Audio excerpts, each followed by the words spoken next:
ವ್ಯಾಖ್ಯಾಮುದ್ರಾಂ ಕರಸರಸಿಜೈಃ पुस्तकं शङ्खचक्रे बिभ्रद्भिन्नस्फटिकरुचिरे पुण्डरीके निषण्णः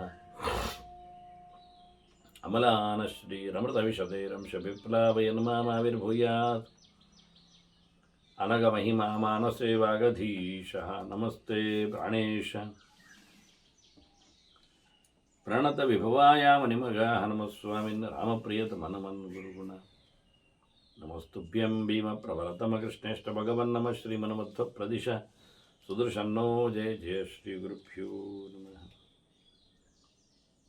नारायणं सुरगुरुं जगदेकनाथं भक्तप्रियं सकल्लोकनमस्कृतं च त्रैगुण्यवर्जितमजं विभुमाद्यमीशं वन्दे भगवद्ग्रहम् अमरासुरसिद्धवन्द्यं नारायणं नमस्कृत्य नरं चैव नरोत्तमं देवीं सरस्वतीं व्यासं ततो जयमुदीरये. ವೇದವ್ಯಾಸರ ಮಹಾಭಾರತದ ಚಿಂತಕರಿಗೆ ವಂದನೆಗಳು. ಶಾಂತಿ ಪರ್ವದ 454ನೆಯ ಪ್ರವಚನ. ಭಗವದ್ಧರ್ಮಗಳ ಬಗ್ಗೆ, ಮೋಕ್ಷ ಧರ್ಮದ ಬಗ್ಗೆ ಯಾಜ್ಞವಲ್ಕ್ಯರು ಜನಕನಿಗೆ, ದೇವರಾತನ ಮಗನಿಗೆ ದೈವರಾತಿಗೆ ನೀಡಿದ ಮಾತುಗಳಲ್ಲಿ ಮುಖ್ಯವಾಗಿ ತತ್ವನ್ಯಾಸಕ್ಕೆ ಬೇಕಾದ ಮಾತುಗಳು, ಸೃಷ್ಟಿಯ ತತ್ವಗಳು, ಪ್ರಪಂಚದ ವಸ್ತುಗಳು, ಇದರ ಬಗ್ಗೆ ಸೃಷ್ಟಿಯನ್ನು ಉಲ್ಲೇಖ ಮಾಡಿದರು. ಇಲ್ಲಿನ ಅನೇಕ ಮಾತುಗಳನ್ನು ನಾನು ಸಂಧ್ಯಾ ಸಮೀಕ್ಷೆಯಲ್ಲಿ ತತ್ವನ್ಯಾಸದ ಪ್ರಕರಣದಲ್ಲಿ ನೋಟ್ ಮಾಡಿದ್ದೇನೆ, ತೋರಿಸಿಕೊಟ್ಟಿದ್ದೇನೆ. ಇನ್ನು ಸ್ಪಷ್ಟದ ಗೆರೆಗಳನ್ನು ತೋರಿಸಿದ್ದೇನೆ. ಇಲ್ಲಿನ ಕೆಲವು ಮಾತುಗಳು ಬಂದಿವೆ. ಈಗ ಅವರು ಹೇಳುತ್ತಾರೆ, ಅಧ್ಯಾತ್ಮ, ಅಧಿಭೂತ, ಅಧಿದೈವ ಅಂದರೆ ತತ್ವ ಯಾವುದು, ಅದಕ್ಕೆ ದೇವತೆಗಳು ಯಾರು, ಅಂದರೆ ನಮ್ಮ ದೇಹದಲ್ಲಿ ನಿಂತಿರುವ ವಸ್ತುಗಳು ಅಧ್ಯಾತ್ಮಗಳು. ಆತ್ಮ ಅಂದರೆ ದೇಹ ಅಂತ ಮಾಡಿಕೊಂಡಾಗ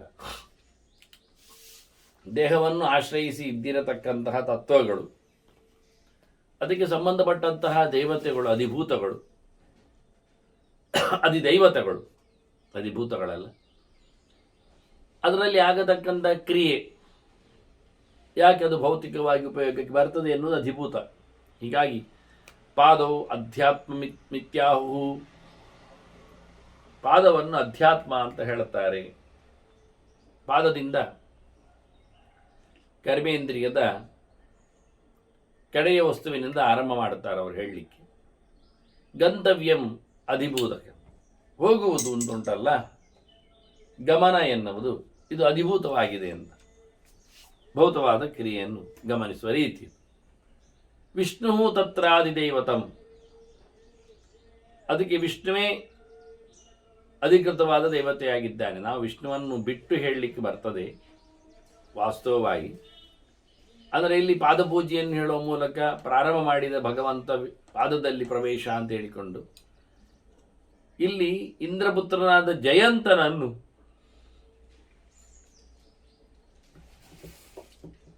ಯಜ್ಞನನ್ನು ಗಮನಿಸ್ತಾರೆ, ಗುರುತಿಸ್ತಾರೆ. ಹಾಗಾಗಿ ಅದರಲ್ಲಿ ವಿಶೇಷವಾಗಿ ವಿಷ್ಣುವೇ ಇರಲಿಕ್ಕೆ ಹೋಗಿ ಅವರನ್ನೇ ಹೆಚ್ಚು ನಿರ್ದೇಶ ಮಾಡುವ ಕ್ರಮ ಇದೆ. ಇಂದ್ರಪುತ್ರನ ಹೇಳಿದ ಗೆರೆಗಳನ್ನು ನಾನು ಗುರುತಿಸಿದ್ದೇನೆ.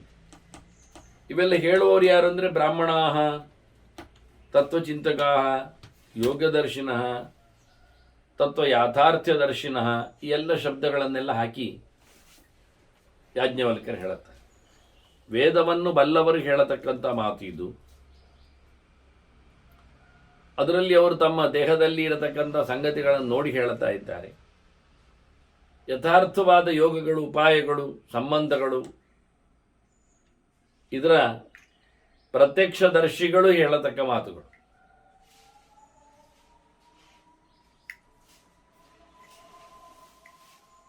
ಅದರಂತೆ ನಮ್ಮ ದೇಹದಲ್ಲಿ ಇರತಕ್ಕಂಥ ಮತ್ತೊಂದು ವಸ್ತು ವಾಯು ಅಧ್ಯಾತ್ಮಮಿತ್ಯಾಹು ವಿಸರ್ಗಂ ಅಧಿಭೂತಗಂ. ವಸ್ತುಗಳು ತಿಂದದ್ದು ಹೊರಗೆ ಹೋಗಲಿಕ್ಕೆ ಇರತಕ್ಕಂಥ ಕೆಲಸ ಮಾಡುವ ಇಂದ್ರಿಯವಾಗಿ ವಾಯು. ಇದಕ್ಕೆ ಮಿತ್ರ ಅಧಿದೈವತ. 12 ಆದಿತ್ಯರಲ್ಲಿ ಮಿತ್ರ ಇದ್ದಾನೆ, ಶನ್ನೋ ಮಿತ್ರ ಅಂತ ಹೇಳುವವನು. ಅವನು ಅಧಿದೇವನಾಗಿದ್ದಾನೆ ಇದಕ್ಕೆ. ಹಾಗೆ ಉಪಸ್ಥ ಎನ್ನುವುದು ಜನನೇಂದ್ರಿಯವನ್ನು ಮುಖ್ಯವನ್ನು ಗಮನಿಸ್ತಾರೆ, ಗುರುತಿಸ್ತಾರೆ. ಇದು ಅಧ್ಯಾತ್ಮ ಮಿಥ್ಯಾಹು. ಆನಂತಹ ಅಧಿಭೂತಗಂ, ಅದರಿಂದ ಸೃಷ್ಟಿಯ ಆನಂದವನ್ನು ರತಿಯನ್ನು ಗುರುತಿಸ್ತಾರೆ. ಇದಕ್ಕೆ ಅಧಿದೇವನಾದವನು ಪ್ರಜಾಪತಿ ಸೃಷ್ಟಿಕರ್ತನಾದವನಿದ್ದಾನೆ. ತುಂಬ ಪ್ರಜಾಪತಿಗಳಿದ್ದಾರೆ. ಹಾಗಾಗಿ ದಕ್ಷನನ್ನು, ಪ್ರಜಾಪತಿಗಳಲ್ಲಿ ಶ್ರೇಷ್ಠನನ್ನು ಗುರುತಿಸ್ತಾರೆ. ಮುಂದಕ್ಕೆ ಹಸ್ತವು ಅಧ್ಯಾತ್ಮ ಮಿಥ್ಯಾವು, ಕೈ, ದೇಹದಲ್ಲಿ 2 ಕೈಗಳನ್ನು ಗಮನಿಸ್ತಾರೆ. ಕಾಲುಗಳ 2 ಹೇಳಿದ ಹಾಗೆ. ಕರ್ತವ್ಯ, ಕೆಲಸ ಮಾಡುವುದನ್ನು ಅದಕ್ಕೆ ಅಧಿಭೂತಗ ಮಾಡುತ್ತಾರೆ. ಇಂದ್ರ ತತ್ರ ಅಧಿದೈವತ, ಇಂದ್ರದಕ್ಕೆ ಸ್ವಾಮಿ ಇದ್ದ. ಹಾಗಾಗಿ ನಾವು ಆಯಾ ತತ್ವಗಳನ್ನು ದೇಹದಲ್ಲಿ ನೆನಪಿಸಿಕೊಳ್ಳುವಾಗ, ನ್ಯಾಸ ಮಾಡುವಾಗ ಆ ದೇವತೆಗಳನ್ನು ಯೋಚನೆ ಮಾಡಲಿಕ್ಕೆ ಉಂಟು. ಇನ್ನು ಕರ್ಮೇಂದ್ರಿಯಗಳಲ್ಲಿ ಪ್ರಧಾನವಾದದ್ದು ವಾಕ್. ಅಧ್ಯಾತ್ಮವಾದಾಗ ವಕ್ತವ್ಯ, ಹೇಳುವಂಥದ್ದು ಎನ್ನುವ ಕ್ರಿಯೆ ಉಂಟಲ್ಲ, ಅದು ಅಧಿಭೂತವಾದದ್ದು. ಅದಕ್ಕೆ ಅಧಿಪತಿಯಾಗಿದ್ದು, ಅಧಿದೇವನಾಗಿದ್ದದ್ದು ವನ್ನಿಹಿ ತತ್ರ ಅಧಿದೈವತಂ, ಅಲ್ಲಿ ಅಗ್ನಿಯೇ ದೇವನಿದ್ದ. ಹಾಗಾಗಿ ಮಾತಿನ ಆರಂಭದಲ್ಲಿ ವೇದದಲ್ಲಿ ಅಗ್ನಿಮೀಳೆ ಅಂತ ಶುರುವಾಗುವುದು. ಮುಂದೆ ಶ್ರೋತ್ರೆ, ಇನ್ನು ಜ್ಞಾನೇಂದ್ರಿಯಗಳ ಬಗ್ಗೆ ಹೇಳುವಾಗ ಚಕ್ಷುಹು ಅಧ್ಯಾತ್ಮ ಮಿಥ್ಯಾಹು, ಅದರಲ್ಲಿ ರೂಪಂ, ಕಾಣುವಂಥದ್ದು, ಬಣ್ಣ. ಅದಕ್ಕೆ ಸೂರ್ಯ ತತ್ರ ಅಧಿದೈವತಂ, ಸೂರ್ಯನ ಅದಕ್ಕೆ ಒಡೆಯ, ಹೊರಗೆ ಕಾಣಲಿಕ್ಕೆ ಬೇಕಾದವನೇ ಒಳಗೆ ಕಾಣಿಸುವವ. ಇನ್ನು ಶ್ರೋತ್ರ ಅಧ್ಯಾತ್ಮ ಮಿಥ್ಯಾಹು, ಶ್ರೋತ್ರ ಕಿವಿ, ಕಿವಿಯಲ್ಲಿ ಶಬ್ದ ಎನ್ನುವುದು ಮುಖ್ಯವಾದಂತಹ ಅಧಿಭೂತ. ಕೇಳಿಸುವವರು ದಿಶಃ ತತ್ರ ಅಧಿದೈವತಂ, ದಿಗಭಿಮಾನಿಗಳು, ಆಯಾ ದಿಕ್ಕಿನಲ್ಲಿರುವವರು. ಪೂರ್ವ ದಿಕ್ಕಿನಲ್ಲಿ ಇಂದ್ರ ಇದ್ದಾನೆ, ಅವನು ಬಂದಾದ್ದರಿಂದ ಅವನನ್ನು ಮುಖ್ಯವಾಗಿ ಹೇಳಬೇಕಾಗಿಲ್ಲ. ಪಶ್ಚಿಮ ದಿಕ್ಕಿನಲ್ಲಿನ ವರುಣ ಮುಂದೆ ಬರ್ತಾನೆ ನೀರಿಗೆ, ಅವನು ಬೇಕಾಗಿಲ್ಲ. ಉತ್ತರ ದಿಕ್ಕಿನಲ್ಲಿರತಕ್ಕ ಚಂದ್ರ ಅವನು ಬರ್ತಾನೆ ಮನಸ್ಸಿಗೆ ಆಗುವಾಗ, ಬೇಕಾಗಿಲ್ಲ. ಆದರೆ ಇನ್ನೊಬ್ಬ ಇದ್ದಾನೆ ಉತ್ತರ ದಿಕ್ಕಿನಲ್ಲಿ, ಕುಬೇರ, ಅವನಾಗ್ಬೋದು. ಹಾಗೆ ದಕ್ಷಿಣ ದಿಕ್ಕಿನಲ್ಲಿರುವವನು ಯಮ, ಅವನು ಸರಿ. ಹಾಗಾಗಿ ಕಿವಿ ಅತ್ತ ಇತ್ತ ಇರಲಾಗಿ ಅವರಿಬ್ಬರನ್ನು ಗಮನಿಸುವುದು, ಗುರುತಿಸುವುದು ಹೆಚ್ಚು ಸೂಕ್ತವಾಗ್ತದೆ. ಮತ್ತು ಈಶಾನ್ಯದಲ್ಲಿನ ಈಶಾನ ಮನಸ್ಸಿಗೆ ಬರ್ತಾನೆ, ಆಗ್ನೇಯದಲ್ಲಿನ ಅಗ್ನಿ ಅದಾಗಲೇ ವಾಕಿಗೆ ಬಂದಾಗಿದೆ ವಾಸ್ತವವಾಗಿ. ಹಾಗೆ ವಾಯು ಸಹ ವಾಯುವ್ಯದವ ವಾಯುವಿಗೆ ಬರ್ತಾನೆ. ಅಲ್ಲ ಅಂತಾದರೂ ಅವನು ಭೂತವಾಯುವಲ್ಲಿ ಸಿಗ್ತಾನೆ. ಹೀಗೆ ಮುಖ್ಯವಾಗಿ ಇನ್ನೊಬ್ಬ ಇರುವಂಥದ್ದು ನೈಋತ್ಯದವ ನಿರರತಿ, ಅವನಾಗ್ಬೋದು. ಅದರ ಜೊತೆಯಲ್ಲಿ ಅವನು ದಕ್ಷಿಣದಲ್ಲಿ ಸೇರ್ತಾನೆ. ಇನ್ನು ಜಿಹ್ವ ಅಧ್ಯಾತ್ಮ ಮಿಥ್ಯಾಹು, ನಾಲಿಗೆ, ಅದರಲ್ಲಿ ಇರತಕ್ಕಂತಹ ರಸ ಎನ್ನುವುದು ಅಧಿಭೂತ ವಿಜ್ಞಾನ. ವರುಣನೇ ಆಪಹ ತತ್ರ ಅಧಿದೈವತಂ, ನೀರುಗಳು ಅಂದರೆ ನೀರಿನ ಅಧಿಪತಿಯಾದಂತಹ ವರುಣ ಇದ್ದಾನೆ, ಅವನ ಅಧಿದೇವತ ಆಗಿದ್ದಾನೆ. ಇನ್ನು ಗ್ರಾಣ, ಮೂಗು, ಅಧ್ಯಾತ್ಮ ಮಿಥ್ಯಾಹು, ಅದರಲ್ಲಿ ಗಂಧ ಅಧಿಭೂತವಾದ ವಿಷಯ. ಅದಕ್ಕೆ ಅಧಿಕೃತನಾದವಳು, ಅಧಿದೇವತೆಯಾದವಳು ಪೃಥ್ವಿ, ನೆಲದೊಡತಿ ಭೂದೇವಿ, ನಾರಾಯಣನ ಮಡದಿ ಅಲ್ಲ. ಹಾಗೆಯೇ ತ್ವಕ್, ಚರ್ಮ, ಅದಕ್ಕೆ ಸಂಬಂಧಪಟ್ಟಂತೆ ಸ್ಪರ್ಶ, ಅದಕ್ಕೆ ಒಡೆಯನಾಗಿ ಪವನ ಇದ್ದಾನೆ. ಹೀಗೆ ಜ್ಞಾನೇಂದ್ರಿಯ ಕರ್ಮೇಂದ್ರಿಯಗಳ 10 ಹೇಳಿ ಮುಂದೆ ಮನಸ್ಸನ್ನು ಮಂತವ್ಯಂ ಅಂತ ಹೇಳ್ತಾ ತಿಳಿಯಬೇಕಾದ್ದು, ಅದಕ್ಕೆ ಅಧಿಪತಿ ಚಂದ್ರ ಇದ್ದಾನೆ ಅಂತ ಹೇಳ್ತಾರೆ. ಹಾಗಾಗಿ ಮುಂದೆ ಬುದ್ಧಿಗೆ ಅಲ್ಲ, ಅಹಂಕಾರಕ್ಕೆ, ಅಭಿಮಾನಕ್ಕೆ ಬುದ್ಧಿಯನ್ನು ಹೇಳುತ್ತಾ ಶಿವನನ್ನು ಗುರುತಿಸ್ತಾರೆ. ಮುಂದೆ ಬುದ್ಧಿತತ್ವಕ್ಕೆ ಬೋದ್ಧವ್ಯಂ ಅಂತ ಹೇಳ್ತಾ ತಿಳಿಯಬೇಕಾದ್ದು. ಅಹಂಕಾರಕ್ಕೆ ಅಭಿಮಾನವೇ, ಗರ್ವವೇ ಅಧಿಭೂತ. ಆದರೆ ಇದಕ್ಕೆ ತಿಳಿಯಬೇಕಾದ್ದು, ಇಲ್ಲಿ ಯಾರಿದ್ದಾರೆ ಒಡೆಯ ಕೇಳಿದರೆ ಕ್ಷೇತ್ರಜ್ಞ ಅಂತಾನೆ, ಅವನು ಬ್ರಹ್ಮದೇವ. ಒಡೆಯನಿದ್ದಾನೆ. ಹೀಗೆ ಭಗವಂತನ ವಿಶೇಷವಾದಂತಹ ಸನ್ನಿಧಾನಕ್ಕೆ ಪಾತ್ರರಾದವರು ಇವರು. ಇವರನ್ನು ವಿಭೂತಿಗಳು ಅಂತ ಕರೀತಾನೆ. ಯಶಾತೆ ವ್ಯಕ್ತಿತ್ವ ರಾಜನ್ ವಿಭೂತಿರನುದರ್ಶಿತ ಅಂತ ವಿಶೇಷವಾಗಿ ಭಗವಂತನ ಸನ್ನಿಧಾನ ಉಳ್ಳವರನ್ನು ತೋರಿಸಿದ್ದೇನೆ. ಮತ್ತು ಇವರೆಲ್ಲ ಇಲ್ಲಿ ಪ್ರದೇಶಗಳಲ್ಲೆಲ್ಲ ಭಗವಂತನು ನೆಲೆಗೊಂಡಿದ್ದಾನೆ ವಿಶೇಷವಾಗಿ.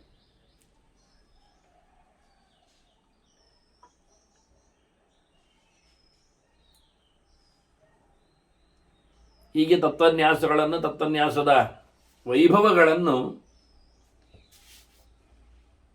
ತಿಳಿಸಿಕೊಟ್ಟಿದ್ದಾರೆ. ಮುಖ್ಯವಾಗಿ ಇಲ್ಲೆಲ್ಲೆಡೆ ಪ್ರಕೃತಿ ಹೆಚ್ಚು ಕೆಲಸ ಮಾಡಿದೆ ಅಂತಾರೆ. ಪ್ರಕೃತಿ ಗುಣಾನ್ ವಿಕುರುತೆ, ಸತ್ವರಜಸ್ಸು ತಪಸ್ಸುಗಳನ್ನು ಬಹಳ ರೀತಿಯಲ್ಲಿ ಕೆಲಸ ಮಾಡಿಸ್ತದೆ. ಅದಕ್ಕೆ ದೇವರ ಅನುಮತಿ ಕೊಟ್ಟು ಬಿಟ್ಟಿದ್ದಾನೆ. ಆದ್ದರಿಂದ ಸ್ವಚ್ಛಂದೇನ ಆತ್ಮಗಾಮಯ, ದೇವರು ಹೇಳಿದ್ದಾನೆ ಅಂತ ಹೇಳಿ ದೇವರ ಆದೇಶದಂತೆ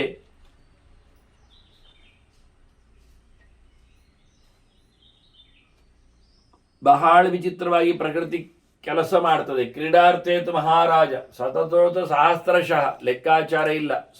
ಸಾವಿರ ಗಟ್ಟಲೆ, ನೂರು ಗಟ್ಟಲೆ ಬಣ್ಣದ ವೈವಿಧ್ಯ, ಪ್ರಕೃತಿಯ ಆಟ. ಇಲ್ಲಿ ಗುಣತ್ರಯದಲ್ಲಿ ಮನುಷ್ಯನಲ್ಲಿ ನಾವು ಗಮನಿಸುವುದಾಗಿದ್ದರೆ ಅನೇಕ ಪ್ರಕೃತಿಗಳು, ಸ್ವಭಾವಗಳಿವೆ, ಲಕ್ಷಣಗಳಿವೆ. ಆದರೂ ಒಂದಿಷ್ಟಲ್ಲಿ 10-25 ಸಾತ್ವಿಕವಾದ ವಿಷಯಗಳಲ್ಲಿ, ರಜಸ್ಸಿನಲ್ಲಿಯೂ ಆಗಲಿ ತಮಸ್ಸಿನಲ್ಲೇ ಆಗಲಿ ಸ್ವಲ್ಪ ಕಡಿಮೆ. ಅದರ ಲಕ್ಷಣ ಏನು, ಗುಣಲಕ್ಷಣ ಹೇಗೆ, ಸತ್ವವನ್ನು ಬೆಳೆಸಿಕೊಳ್ಳುವುದಾಗಿದ್ದರೆ ಯಾಕೆ ಸತ್ವ ಬೇಕು ಎನ್ನುವುದನ್ನು ಮೊದಲು ಹೇಳುತ್ತೇನೆ. ಸಾತ್ವಿಕಸ್ಯ ಉತ್ತಮಂ ಸ್ಥಾನಂ, ರಾಜಸಸ್ಯ ಚ ಮಧ್ಯಮಂ, ತಾಮಸಸ್ಯ ಅಧಮಂ ಸ್ಥಾನಂ ಅಂತ ಸ್ಥಾನ ಸತ್ವಗುಣ ಸಂಪನ್ನನಿಗೆ ಉತ್ತಮ ಸಿಗ್ತದೆ. ರಾಜಸನಿಗೆ ಮಧ್ಯಮಸ್ಥ, ತಾಮಸನಿಗೆ ಅಧಮಸ್ಥ. ಅಂದ್ರೆ ಏನರ್ಥ ಇದು ವಾಸ್ತವವಾಗಿ ಹೇಳೋದಾದರೆ, ಇಲ್ಲೆಲ್ಲ ಸತ್ವಸ್ಥನಾದವನು ಉತ್ತಮ ಲೋಕವನ್ನು ಪಡಿತಾನೆ, ದೇವಲೋಕವನ್ನು ಪಡಿತಾನೆ ಮುಖ್ಯವಾಗಿ. ಮತ್ತು ಮಧ್ಯಮನಾದವನು, ರಜಸ್ಸಿನಲ್ಲಿ ಕೂತವನು ಮನುಷ್ಯ ಲೋಕವನ್ನು ಪಡಿತಾನೆ. ಮತ್ತೆ ತಮಸ್ಸು ಹೆಚ್ಚಿದ್ದವನಿಗೆ ತಿರ್ಯಗ್ಯೋನಿ, ಪ್ರಾಣಿಗಳ ಶರೀರಗಳು ಬರ್ತವೆ. ಇದು ಮುಖ್ಯ. ಇದನ್ನು ಗುರುತಿಸಿಕೊಂಡೇ ನೀವು ಸಾತ್ವಿಕರಾಗಬೇಕಾದ್ರೆ ಯಾವ ಗುಣವನ್ನು ಅವಲಂಬಿಸಿಕೊಳ್ಳಬೇಕು. ನಿಮ್ಮಲ್ಲಿ ಯಾವ ಗುಣ ಇದೆ, ನೀವು ರಾಜಸರ? ನಿಮ್ಮಲ್ಲಿ ಎಂಥ ಲಕ್ಷಣ ಕಾಣುತ್ತೆ, ನೀವು ತಾಮಸರಾಗಿದ್ದೀರಾ? ಗಮನಿಸಲಿಕ್ಕೆ ಇದನ್ನು ಉಲ್ಲೇಖ ಮಾಡುತ್ತೆ. ಹಾಗಾಗಿ ರಾಜಸ ತಾಮಸರಾಗಲಿಕ್ಕೆ ಕಮ್ಮಿ ಇರುವುದು ಗುಣಲಕ್ಷಣಗಳೆಲ್ಲ, ಸಾತ್ವಿಕರಿಗೆ ಜಾಸ್ತಿ ಇರುವುದು. ಅದನ್ನಿಲ್ಲಿ ತೋರಿಸಿಕೊಡ್ತಾರೆ ಅವರು.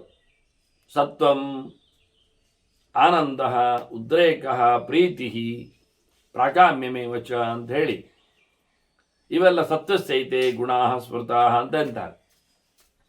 ಸತ್ವದ ಗುಣಗಳಲ್ಲಿ ಸತ್ವ ಒಂದುಂಟು. ಸತ್ವ ಅಂದರೆ ಅಂತಃಸತ್ವ, ಒಳಗೆ ಗಟ್ಟಿತನ, ಟೊಳ್ಳಲ್ಲವ, ಬಲಿಷ್ಠನಿದ್ದಾನೆ ಒಳಗಿಂದ. ಮತ್ತೆ ಖುಷಿಯಲ್ಲಿ ಇರ್ತಾರೆ, ಆನಂದ. ಉದ್ರೇಕ, ಯಾವಾಗಲೂ ಖುಷಿಯಿಂದಾಗಿ ಅವನು ಮುದುಡಿಯಲ್ಲೂ ಕೂತ್ಕೊಳ್ಳೋದಿಲ್ಲ, ಅಲರ್ಟ್ ಆಗಿರ್ತಾನೆ. ಪ್ರೀತಿ, ಎಲ್ಲರ ಮೇಲೆ ಅವನಿಗೆ ವಿಶ್ವಾಸ ಇರ್ತದೆ. ಪ್ರಾಕಾಮ್ಯಮೇವ ಚ, ಬಯಸಿದ್ದನ್ನೆಲ್ಲ ಒಳ್ಳೆಯದನ್ನು ಬಯಸಿರ್ತಾನೆ, ಪಡೆದಿರ್ತಾನೆ. ಸುಖಂ, ಅವನು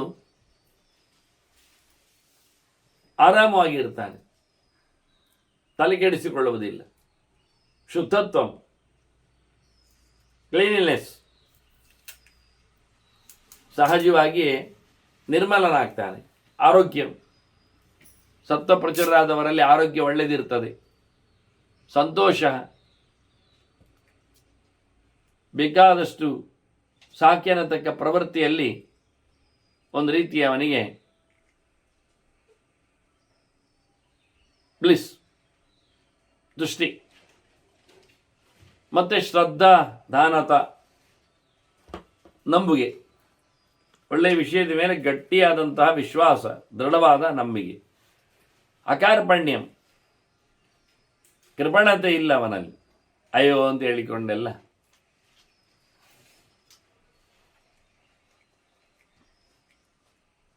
ಅಸಂಭ್ರಮ, ಗಡಿಬಿಡಿ ಇಲ್ಲ, ಮೇಲ್ಬಿದ್ದು ಹೋರಾಡಿ ಹಾರುವುದಿಲ್ಲ. ಕ್ಷಮ, ಸಹಿಸ್ತಾನೆ, ಕ್ಷಮೆ. ಧೃತಿ, ಧೈರ್ಯ, ಅಹಿಂಸತ, ಯಾರಿಗೂ ತೊಂದರೆ ಮಾಡುವುದಿಲ್ಲ. ಸಮತಾ, ಸತ್ಯಂ, ಆನ್ರಣ್ಯಂ, ಸಮಾನತೆ, ಸಮವಾಗಿ ನೋಡುತ್ತಾನೆ.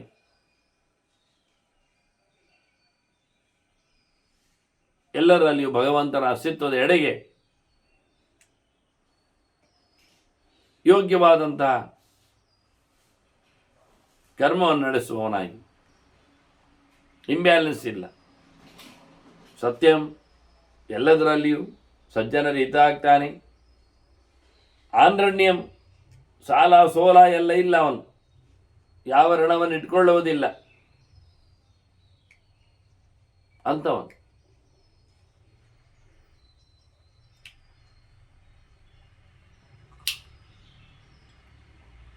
ಆರ್ಜವಂ ಹ್ರೀಹಿ ಅಚಾಪಲಂ, ನೇರವಾದಂತಹ ನಡೆನುಡಿಗಳು, ವಕ್ರತೆ ಇಲ್ಲ, ಮೋಸ ಇಲ್ಲ. ನಾಚಿಕೆ ಉಂಟು, ಮತ್ತೆ ಕೆಟ್ಟ ಕೆಲಸ ಮಾಡುವಲ್ಲಿ, ಅದನ್ನು ನಡೆಸುವಲ್ಲಿ ಅದನ್ನು ಹಿಂಜರಿತಾನವ. ಮತ್ತೆ ಚಪಲ ಚಿತ್ತ ಅಲ್ಲ, ಬೇಕೋ ಬೇಡೋ ಎಲ್ಲ ದ್ವಂದ್ವದಲ್ಲಿ ಬೀಳುವುದಿಲ್ಲ. ಶೌಚಂ, ನಿತ್ಯ ಭಗವಂತನಡೆಗೆ ಮಾಡಬೇಕಾದ ಶುದ್ಧೀಕರ್ಮವನ್ನು ನಡೆಸಿಕೊಡುವವ. ಸ್ನಾನಾದಿಗಳಲ್ಲಿ, ವಸ್ತುವಿನ ಸ್ಪರ್ಶಾದಿಗಳಲ್ಲಿ ಮಡಿಮೇಲಿಗೆ ಉಳ್ಳವನು ಅಂತ ಅರ್ಥ. ಮಾರ್ದವಂ, ಮೃದುವಾಗಿದ್ದಾನೆ, ಕಠಿಣ ಇಲ್ಲ. ಆಶಾರ, ಒಳ್ಳೆಯದನ್ನು ನಡೆಸಿಕೊಡ್ತಾನೆ. ಅದರೊಟ್ಟಿಗೆ ಅಲೌಲ್ಯಂ, ಆಸೆ ಎಲ್ಲ ಹೆಚ್ಚಿಲ್ಲ, ಯಾವುದನ್ನು ಲೋಲುಪನಾಗಿ ನೋಡುವುದಿಲ್ಲ. ಹೃದಯ ಸಂಭ್ರಮ, ಅವನೇನಾದರೂ ಮಾಡ್ತಾನೆ ಅಂದರೆ ಅದು ಒಳ್ಳೆಯದಿರ್ತದೆ. ಅವನ ತಲೆಯೊಳಗೆ, ಮನಸ್ಸಿನೊಳಗೆ ಯಾವತ್ತೂ ಸಹ ಹಾರುವುದಿಲ್ಲವ. ಮೈಲ್ಡಾಗಿ, ಸೌಮ್ಯನಾಗಿ ಮಾಡ್ತಾನೆ ಕೆಲಸ. ಹೀಗೆ ಹೃದಯ ಸಂಭ್ರಮ ಉಂಟು, ಹೃದಯ ಅಸಂಭ್ರಮವೂ ಉಂಟು. ಒಳಗಿಂದ ಯಾವುದನ್ನು ಸಹ ಓವರ್ ಆಗಿ, ಹೆಚ್ಚಾಗಿ ಅದನ್ನು ಇಟ್ಟುಕೊಳ್ಳುವುದಿಲ್ಲ. ಇಷ್ಟಾನಿಷ್ಟ ವಿಯೋಗಾನ ಕೃತಾನಾಂ ಅವಿಕರ್ತ, ತನಗೆ ಒಳ್ಳೆಯದಾಯಿತು ಊರೆಲ್ಲ ಹೇಳಿಕೊಂಡು ಬರುವುದಿಲ್ಲ.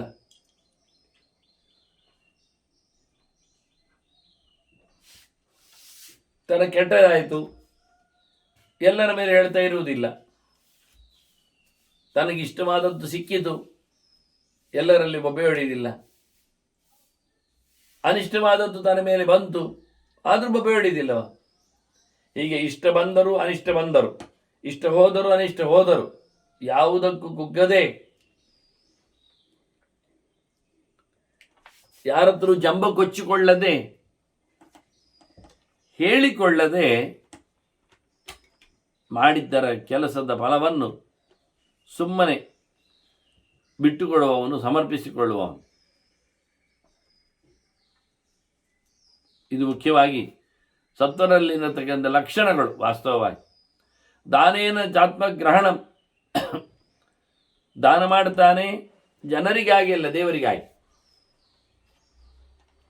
ಭಗವಂತನ ಪ್ರೀತಿಗಾಗಿ. ಅಸ್ಪೃಹತ್ವಂ ಪರಾರ್ಥದ, ಮತ್ತೊಬ್ಬರ ವಿಷಯದ ಮೇಲೆ, ವಸ್ತುವಿನ ಮೇಲೆ, ದುಡ್ಡಿನ ಮೇಲೆ ಇವನಿಗೆ ಲಾಲಸೆ ಇಲ್ಲ, ಬೇಕು ಅಂತ ಕಾಣುವುದಿಲ್ಲ, ಮೌನ. ಇವೆಲ್ಲ ಸಾತ್ವಿಕರ ಗುಣಗಳು. ಸರ್ವಭೂತ ದಯಾಚೈವ, ಅದರೊಟ್ಟಿಗೆ ಮುಖ್ಯವಾಗಿರುವಂಥದ್ದು ಎಲ್ಲರ ಮೇಲೆ ದಯೆ. ಮರಮಟ್ಟುಗಳ ಮೇಲೆ, ಪ್ರಾಣಿ ಪ್ರಪಂಚದ ಮೇಲೆ, ಪಕ್ಷಿ ಕೀಟಗಳ ಮೇಲೆ, ಎಲ್ಲದರ ಮೇಲೆಯೂ ದಯೆ. ದಯೆ ಎಂದರೆ ಅವರಿಗೆ ಏನಾದರೂ ಅನುಕೂಲ, ತೊಂದರೆಯಲ್ಲಿದ್ದಾಗ ಅವುಗಳನ್ನು ಚೆನ್ನಾಗಿ ನೋಡಿಕೊಳ್ಳುವ ಯೋಚನೆ, ಕೈಲಾದ ಸಹಾಯ. ಇವಿಷ್ಟು ಸತ್ವಗುಣದ ಕ್ರಮಗಳು, ಲಕ್ಷಣಗಳು. ಇನ್ನು ಗುಣಾನಾಂ ಸಂಘಾತಃ ರಜಸಃ, ರಜೋಗುಣಾನಾಂ ಸಂಘಾತ, ರಜೋಗುಣದ ಪಟ್ಟಿ ಮಾಡಲಿ ಅಂತ ಹೇಳ್ತಾರೆ. ಏನೆಲ್ಲ ಇರ್ತದೆ? ರಾಜಸರು, ಅವರ ಲಕ್ಷಣಗಳೇಗಿರುತ್ತವೆ, ಇದನ್ನು ತಿಳ್ಕೊಳ್ಳುವುದು ರಾಜಸರಾಗಲಿಕ್ಕೆಲ್ಲ, ಆಗಿದ್ರೆ ಬಿಡ್ಲಿಕ್ಕೆ ವಾಸ್ತವವಾಗಿ. ರೂಪಮೈಶ್ವರ್ಯ ವಿಗ್ರಹವು, ಜಗಳ ಯಾವತ್ತು ನೋಡಿದ್ರು ಬೆಳಿಗ್ಗೆ ಎದ್ದಾಗ ಶುರು ಆಗ್ತದೆ ಜಗಳ, ರಾತ್ರಿ ಮಲಗುವವರೆಗೆ ಇರ್ತದೆ ಜಗಳ. ಅಕ್ಕಪಕ್ಕದಲ್ಲಿ ಇದ್ದಾರೋ ಅಂತಲೋ, ತೊಂದರೆ ಆಗಬಹುದು ಅಂತೋ ಏನಿಲ್ಲ ಯೋಚನೆ, ಪ್ರತಿಯೊಂದಕ್ಕೂ ಜಗಳ. ಹತ್ತಿರ ಬಂದದ್ದಕ್ಕೆ ಜಗಳ, ದೂರ ಹೋದದ್ದಕ್ಕೆ ಜಗಳ. ಇನ್ನು ದುಡ್ಡಿನ ಮದ, ಸಂಪತ್ತು ಒಟ್ಟು ಮಾಡುವುದು. ಜಗಳ ಮಾಡುವ ಕಾರಣ ಏನು ಕೇಳಿದರೆ, ನನ್ನ ಲೀಡರ್ಶಿಪ್ ಬೇಕು ಅಂತ, ನನ್ನ ಒಡೆತನ ಇರಬೇಕು ಅಂತ. ಮತ್ತಿಂದು ಕೆಲವರಿಗೆ ರೂಪವಾದ, ಚಂದ ಮಾಡು, ಎಲ್ಲವನ್ನು ಮೆರುಗುಗೊಳಿಸ್ತಾ ಇರುವುದು. ಇದು ರಾಜಸರ ಲಕ್ಷಣ. ತಿದ್ದಿ ತೀಡಿ ಮುಗಿಯುವುದೇ ಇಲ್ಲ ಅವರಿಗೆ. ಪಾಗಾರದಿಂದ ಹಿಡಿದು ಪಡಸಾಲೆವರೆಗೂ ಗುಡಿಸ್ತಾನೆ ಇರುವುದು, ಒರೆಸ್ತಾನೆ ಇರುವುದು. ಹೇಗೋ ಹಾಗೆ ತನ್ನ ಮೈಯಲ್ಲಿ, ತನ್ನ ದೇಹದಲ್ಲಿ ಚೆಲುವಿನ ಒಂದು ವ್ಯಾಮೋಹ. ನಷ್ಟೇನು ಅಂತ ಕೇಳಬೇಡಿ ನೀವು. ಇದು ಒಂದು ರೀತಿಯ ತನ್ನನ್ನು ತಾನು ಮೆರುಗುಗೊಳಿಸತಕ್ಕಂಥ ವಿಧಾನ. ಆದ್ರಿಂದ ಇದು ರಾಜಸ, ಇದು ತಾಮಸ ಅಲ್ಲ, ಸಾತ್ವಿಕ ಅಲ್ಲ. ತೊಂದರೆ ಇಲ್ಲದೆ ಇದ್ದದಿಂದ ತಾಮಸ ಅಲ್ಲ ಅಷ್ಟೇ, ಸಾತ್ವಿಕ ಅಲ್ಲ, ಉಪಯೋಗ ಇಲ್ಲ. ಅತ್ಯಾಗತ್ವ, ದಾನ ಮಾಡುವುದಿಲ್ಲ ಇವ. ಅಕಾರುಣ್ಯಂ, ಯಾರ ಮೇಲೂ ಸಹ ಅವನಿಗೆ ಕರುಣೆ ಇಲ್ಲ. ಅಂಥದ್ದು ರಾಜಸರ ಲಕ್ಷಣಗಳು. ಸಮದುಃಖೋಪಸೇವನಂ, ಸಮಯನು ಸುಖ ದುಃಖೋಪಸೇವನಂ. ಯಾವಾಗ ನೋಡಿದ್ರು ಸುಖ ಬಂದಾಗಲೂ ಅದನ್ನು ಅನುಭವಿಸ್ತಾನೆ, ದುಃಖ ಬಂದಾಗಲೂ ಅನುಭವಿಸ್ತಾನೆ. ಅದನ್ನು ಕೆಲವೊಮ್ಮೆ ದೊಡ್ಡದು ಮಾಡ್ತಾನೆ, ಕಾಣುವಂತೆ ಆಗಿಸ್ತಾನೆ. ಅದು ರಾಜಸರ ಲಕ್ಷಣ. ಸೈಲೆಂಟ್ ಆಗಿ ಅಲ್ಲ. ಪರೋಪವಾದೇಶರತಿ, ಪರಾಪವಾದೇಶರತಿ. ಇನ್ನೊಬ್ಬರ ದೂರ ಹೇಳುವುದರಲ್ಲಿ ಭಾರಿ ಇಷ್ಟ ಇವನಿಗೆ. ಇನ್ನೊಬ್ಬರ ದೋಷಗಳನ್ನು ಹುಡುಕುವುದರಲ್ಲೇ ಇವನದ್ದು ದಿನ ಮುಗೀತದೆ. ಬೇರೊಬ್ಬರನ್ನು ಅನ್ಯಾಯಗೊಳಿಸುವುದು, ಬೇಸ್ತುಗೊಳಿಸುವುದು, ಮಾತಿನಲ್ಲಿ ಅವರನ್ನು ತಿವಿಯುವುದು. ಇನ್ನೊಬ್ಬರು ಅಂದರೆ ಇನ್ನೊಬ್ಬರು ಅಲ್ಲ, ಇವನಿಗಿಂತ ದೊಡ್ಡವರಾದರೂ ಪರವಾಗಿಲ್ಲ, ಅಂಥವರ ಮೇಲೂ ಇವನದ್ದು ತೀಟೆಗಳು. ವಿವಾದಾನಾಂಚ ಸೇವನಂ, ಎಲ್ಲಿಯಾದರೂ ಗಲಾಟೆ ಇದ್ದರೆ ಹೋಗ್ತಾನೆ, ಗಲಾಟೆ ಎಬ್ಬಿಸ್ತಾನೆ, ಗಲಾಟೆ ಮಾಡಿಸ್ತಾನೆ, ಅಂಥವ್ರ ಜೊತೆಯಲ್ಲಿ ಸೇರ್ತಾನೆ. ಅವನಿಗೆ ಇಷ್ಟ ಆಗ್ತದೆ ಅದು ಸಂಗತಿಗಳು. ಎಂತಾಯಿತು, ಏನಾಯಿತು, ಹೇಗಾಯಿತು ತಿಳ್ಕೊಳ್ತಾನೆ ಇರುವುದು, ಹೇಳ್ತಾನೆ ಇರುವುದು. ಹಾಗೆ ಅಹಂಕಾರ, ಭಯಂಕರ ಬೂಟು, ಭಾರಿ ತಾನೇ ಮಾಡಿದರೆ ತನ್ನದೇ ಹೇಳಿಕೊಳ್ಳುವ ಭಾರಿ ಭಾರಿ ರೀತಿಯ ಪೊಗರು. ಅದರೊಟ್ಟಿಗೆ ಅಸತ್ಕಾರ, ಇನ್ನೊಬ್ಬರನ್ನು ತಾನು ದೊಡ್ಡದಾಗಬೇಕು, ಮತ್ತೊಬ್ಬ ಸಣ್ಣದಾಗಬೇಕು. ಇನ್ನೊಬ್ಬರನ್ನು ಬೈತಾನೆ, ಹೀಗೆ ಹೇಳಿತಾನೆ, ಚಿಕ್ಕದು ಮಾಡ್ತಾನೆ, ಉಪಯೋಗ ಇಲ್ಲ ಅಂತಾನೆ. ಅದರೊಟ್ಟಿಗೆ ಚಿಂತ, ವಿಪರೀತವಾದ ಯೋಚನೆಗಳು, ಸಂಕಟಗಳು, ಮಾನಸಿಕವಾದ ಚಿಂತೆಗಳು. ಇದೆಲ್ಲ ರಾಜಸರ ಲಕ್ಷಣ. ಅದರಲ್ಲಿ ವೈರೋಪ ಸೇವನಂ, ದ್ವೇಷ, ದ್ವೇಷಿಗಳ ಜೊತೆಯಲ್ಲಿರುವುದು, ದ್ವೇಷದ ಭಾಷಣ, ದ್ವೇಷರನ್ನು ಎತ್ತಿಗಟ್ಟುವುದು, ಆಳು ಜನರನ್ನು ಸಂಪಾದನೆ ಮಾಡುವ ರೀತಿಯದು. ಅದರೊಟ್ಟಿಗೆ ಪರಿತಾಪ ಅಭಿಹರಣಂ, ಎಲ್ಲದಕ್ಕೂ ಅಳುವುದೇ, ಸಂಕಟ ಪಡುವುದೇ, ತೋರಿಸುವುದು ಅದನ್ನು. ಇನ್ನೊಬ್ಬರದ್ದು ಸೊತ್ತು ಅಪಹಾರ ಮಾಡುವುದು, ಕದಿಯುವುದು, ಒಳಗಾಕುವುದು, ಗೊತ್ತಾಗದಂತೆಯೂ ಗೊತ್ತಾಗಿಯೂ, ಅದೊಂದು ರೀತಿಯ ಕತೆ.